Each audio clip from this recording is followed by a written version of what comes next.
പ്രകാശമേ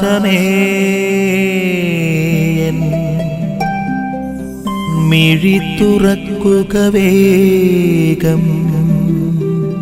ഇന്നത്തെ സുവിശേഷം നമുക്ക് മുൻപിൽ മനുഷ്യന്റെ നീതിബോധവും ദൈവത്തിന്റെ കരുണയും തമ്മിലുള്ള അന്തരം വ്യക്തമാക്കുന്നുണ്ട്.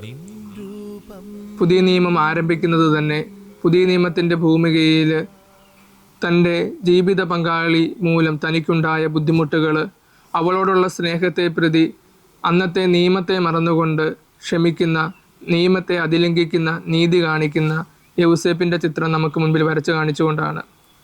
യേശുവിൻ്റെ ജീവിതം പരിശോധിക്കുമ്പോൾ നമുക്ക് മനസ്സിലാക്കുവാൻ സാധിക്കും, പാപിനിയായിട്ടുള്ള സ്ത്രീ തൻ്റെ കാലുകൾ തുടയ്ക്കുമ്പോൾ അവളുടെ കണ്ണുനീര് മനസ്സിലാക്കിക്കൊണ്ട് ആതിഥേയൻ്റെ പരിഭവം മറന്ന് അവളെ ചേർത്ത് നിർത്തുന്ന ഒരു യേശുവിൻ്റെ മുഖമുണ്ട്.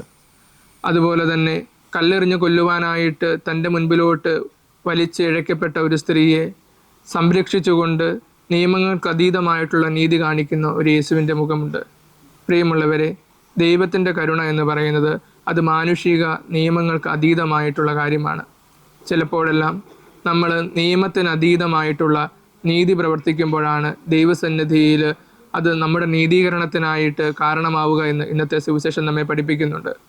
നമ്മുടെ അയൽപക്കക്കാർ, നമ്മുടെ സുഹൃത്തുക്കൾ, നമ്മുടെ ബന്ധുക്കൾ, നമ്മളോട് ശത്രുതയിൽ കഴിയുന്നവർ, ഒരുപക്ഷെ അവരോട് ദേഷ്യപ്പെടുവാനായിട്ട് 99% ന്യായം നമ്മുടെ ഭാഗത്തായിരിക്കാം. എങ്കിലും ദൈവം നമ്മളോട് പറയുന്നു, ക്ഷമിക്കുക.